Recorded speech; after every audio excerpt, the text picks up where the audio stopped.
नमस्कार दोस्तों, प्लम्बिंग की इस नई सीरीज में आज हम आपके लिए एक नई वीडियो लेकर आ गए हैं जिसमें हम बात करेंगे कि प्लम्बिंग में कितने प्रकार के पाइप्स का यूज होता है। दोस्तों, प्लम्बिंग से रिलेटेड हमने एक पूरी सीरीज स्टार्ट की हुई है जिसमें हमने इससे पहले भी काफ़ी सारी वीडियोस बनाई हैं, जैसे प्लम्बिंग प्लांट रूम कैसे सेटअप होता है, प्लम्बिंग की एसएलडी को कैसे पढ़ा जाता है, अंडरग्राउंड वाटर टैंक में स्लीव कहाँ कहाँ पर लगाई जाती हैं। उन सारी वीडियोस का लिंक नीचे वीडियो के डिस्क्रिप्शन में है, आप वहां पर जाके उन सभी को देख सकते हैं। और अगर आपको हमारा काम पसंद आ रहा है तो इस वीडियो को लाइक भी कर सकते हैं। तो दोस्तों, आज की इस वीडियो में आपको मैं उन पाइप्स के बारे में बताऊंगा जो एमईपी में प्लम्बिंग में यूज होते हैं। एमईपी में प्लम्बिंग में यूज होने वाले पाइप्स को हमने दो कैटेगरी में डिवाइड किया है। पहली कैटेगरी है वो पाइप जो वाटर के डिस्ट्रीब्यूशन में या वाटर की सप्लाई में यूज होते हैं, और दूसरा वो पाइप जो हमारे सोयल, वेस्ट, रेन वाटर और इरिगेशन में यूज होते हैं। तो सबसे पहले पहली कैटेगरी के बारे में बात कर लेते हैं, जो है वाटर सप्लाई या वाटर का डिस्ट्रीब्यूशन। तो दोस्तों, सबसे पहले वाटर की सप्लाई में और वाटर के डिस्ट्रीब्यूशन में यूज होते थे जीआई और कॉपर के पाइप, लेकिन आजकल जीआई और कॉपर के पाइप्स का यूज होना बंद हो गया है। उसका कारण ये है कि जीआई के साथ बहुत सारी प्रॉब्लम्स हो गई थी। पहला रीजन कि जीआई का पाइप बहुत ज़्यादा हैवी वेटेड होता है। हैवी वेटेड होने के कारण जो हाई राइज बिल्डिंग होती हैं उसमें जीआई के पाइप को नीचे से ऊपर तक ले जाना एक बहुत बड़ा टास्क है।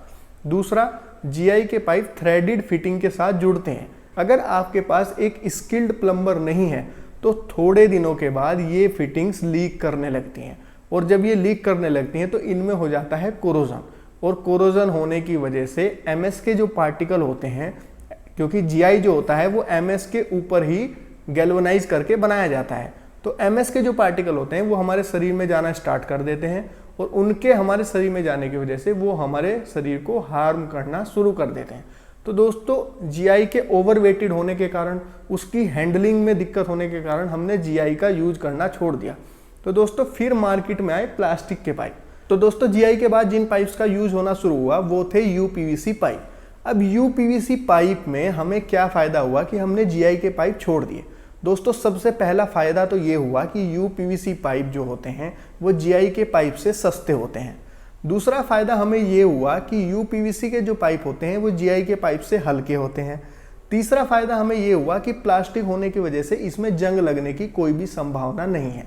और दोस्तों, चौथा फायदा हमें ये हुआ कि प्लास्टिक का जो सरफेस होता है वो बहुत ज़्यादा स्मूथ होता है जीआई के कंपैरिजन में। तो स्मूथ होने के कारण उसमें पानी बहुत ही आसानी से ट्रेवल करता है। तो दोस्तों, फिर हमने जीआई के बाद यूपीवीसी के पाइप यूज़ करने शुरू कर दिए। और आपको जानकारी के लिए मैं बता दूं कि अब जीआई के पाइप का यूज़ होना बहुत ही कम हो गया है। तो दोस्तों, जो यूपीवीसी के पाइप होते हैं उसका फुल फॉर्म होता है अनप्लास्टिसाइज्ड पॉलीविनाइल क्लोराइड, यानी कि वो पॉलीविनाइल क्लोराइड से बने होते हैं। अब अनप्लास्टिसाइज होने के कारण वो पाइप बहुत ज़्यादा रिजिड होते हैं, मतलब कि उनमें फ्लेक्सिबिलिटी नहीं होती। तो इस वजह से हमें चाहिए थे फ्लेक्सिबल पाइप। हमने फिर यूपीवीसी को रिप्लेस किया सीपीवीसी से। सीपीवीसी पाइप यूपीवीसी पाइप के कंपैरिजन में बहुत ज़्यादा फ्लेक्सिबल होते हैं।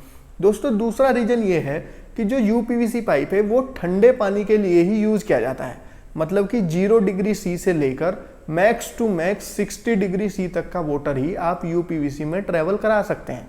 अगर आपको 60 डिग्री सी से ऊपर का वाटर ट्रेवल कराना है, जैसे कि अगर आपके बाथरूम में गीजर लगा है और गीजर का पानी आपको अपने बाथरूम में दौड़ाना है, तो आप यूपीवीसी का पाइप यूज़ नहीं कर सकते।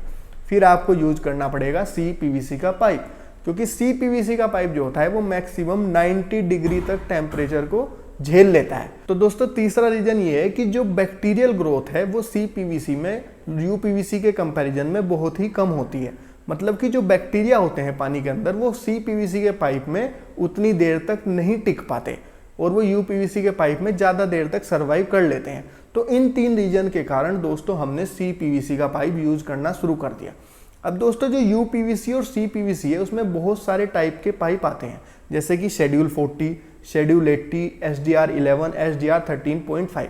इसके ऊपर हम एक अलग से कभी डिटेल वीडियो बनाएंगे, लेकिन अभी आपको इतना बता देता हूँ कि जैसे जैसे हमें थिकनेस को बढ़ाते जाते हैं वैसे वैसे हमें हाई प्रेशर रेटिंग के पाइप मिलते जाते हैं। मतलब कि जो शेड्यूल 40 पाइप होता है उसकी प्रेशर रेटिंग कम होती है, और जो शेड्यूल 80 पाइप होता है उसकी प्रेशर रेटिंग ज़्यादा होती है। दोस्तों, अब हम बात करते हैं ड्रेनेज के पाइप के बारे में। ड्रेनेज यानी कि जो पाइप सीवर में यूज होते हैं, वेस्ट में यूज होते हैं और रेन वाटर में यूज होते हैं। दोस्तों जो हमारा सोयल वेस्ट और रेन वाटर का सिस्टम है, जिसको SWR सिस्टम भी बोला जाता है, उसमें यूज होते हैं PVC के पाइप। उसमें ना तो UPVC यूज होता है और ना ही CPVC यूज होता है, क्योंकि वो पानी गर्म तो होता नहीं है, वो तो नॉर्मल वाटर होता है और वो गंदा वाटर भी होता है। जो हमारा रेन वाटर होता है, यानी कि जो बारिश का पानी होता है, उस पानी को अगर हम छोड़ दें तो हमारा सॉयल और वेस्ट का जो पानी होता है वो गंदा वाटर ही होता है। तो उसमें हम यूज करते हैं PVC के पाइप, जिसका रंग होता है ग्रे कलर का। दोस्तों इस पाइप में क्लास 1 से लेकर क्लास 6 तक के पाइप आते हैं। क्लास 1 का मतलब है कि पाइप की रेटिंग होगी 2.5 kg पर सेंटीमीटर स्क्वायर, और क्लास 6 का मतलब है कि पाइप की रेटिंग होगी 12 kg पर सेंटीमीटर स्क्वायर। यानी कि जैसे आप क्लास 1, 2, 3, 4, 5, 6 की तरफ बढ़ेंगे, वैसे प्रेशर रेटिंग आपकी बढ़ेगी 2.5 kg, 4 kg, 6 kg, 8 kg, 10 kg और 12 kg। अगर हम एक्सटर्नल एरिया में पाइप की लेइंग कर रहे हैं, मतलब कि अगर हमारा पाइप मिट्टी में दबा हुआ है, तो वहां पर हम इको ड्रेन पाइप, जो प्लास्टिक का ही पाइप होता है, या RCC पाइप जो कि कंक्रीट के बने होते हैं, उनका यूज किया जाता है।